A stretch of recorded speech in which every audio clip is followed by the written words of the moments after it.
আসসালামু আলাইকুম ওয়া রাহমাতুল্লাহি ওয়া বারাকাতুহু। ইন্নাল হামদুলিল্লাহি ওয়াহদা ওয়াসসালাতু ওয়াসসালামু আলা মান লা নাবিয়্যা বা'দা, আম্মা বা'দ।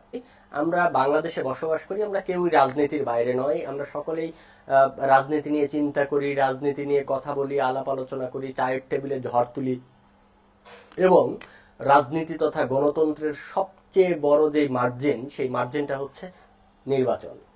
ইভেন নির্বাচনকে কেন্দ্র করেই আমাদের দেশের যতগুলো পলিটিক্যাল দল রয়েছে তারা সামনের দিকে অগ্রসর হয়, তারা তাদের পরিকল্পনা স্থির করে, তাদের প্ল্যানিং ক্রিয়েট করে, প্ল্যানিং এক্সিকিউট করে, সবকিছুই নির্বাচনকে কেন্দ্র করেই এই দলগুলো সামনে এগিয়ে যায়।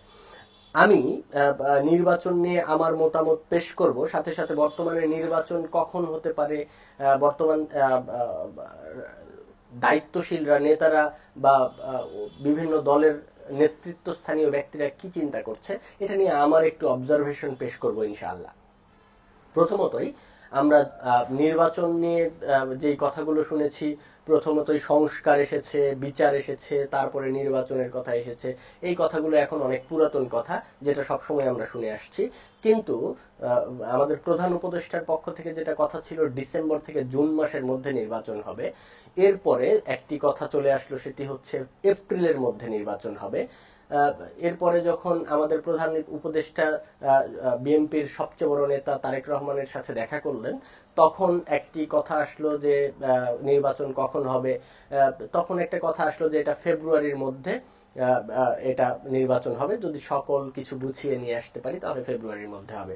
তো যেদিন জনাব তারেক রহমানের সাথে আমাদের প্রধান উপদেষ্টার বৈঠক হয়, সেদিনই আমি বিভিন্ন ব্যক্তির সাথে আমার মনের কল্পনা জল্পনা শেয়ার করছিলাম যে সম্ভবত এটা ফেব্রুয়ারি পর্যন্ত যাবে না, এটা ডিসেম্বরের মধ্যেই বা যত তাড়াতাড়ি সম্ভব নির্বাচন হয় বাংলাদেশের জন্য সেটাই বেশি কার্যকর এবং সবচেয়ে বেশি গুরুত্বপূর্ণ আমার কাছে মনে হয়েছে।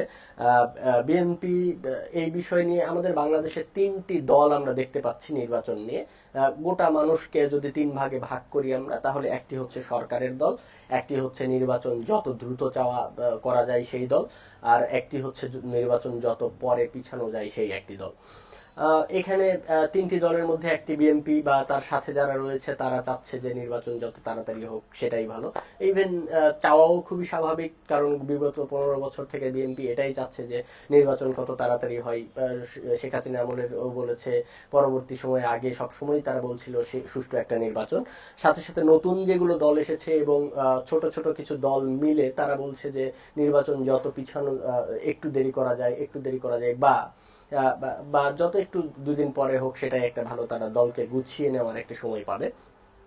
তবে আমার কাছে মনে হয় যে বাংলাদেশের অর্থনৈতিক সাইড, বাংলাদেশের প্রত্যেকটা সাইড বিবেচনা করলে নির্বাচনটা, আমার কাছে মনে হয়েছে 1 বছরে বাংলাদেশের যেই সংস্কার হয়েছে সেই সংস্কার থেকেই আমরা বুঝতে পারি যে আরো যদি 6 মাস এক্সটেন্ড করে বা বৃদ্ধি করে, তাহলে এই সংস্কার কতটুকু যেতে পারে, বিচার কতটুকু হতে পারে, এর গতি কতটুকু, সেটা আমরা একসাথে মেপেই আমি বলতে চাচ্ছি যে আমার অবজারভেশন, সেটার বিরোধিতা করার প্রত্যেকের রাইটস রয়েছে। আমার যারা অডিয়েন্স রয়েছেন তাদের প্রত্যেকেরই এই অধিকার রয়েছে, তারা আমার বিরুদ্ধে কথা বলতে পারেন এই বিষয় নিয়ে, এবং তাদেরকে আমি রেসপেক্ট করি, তাদের কথাকে আমি সম্মান জানাই।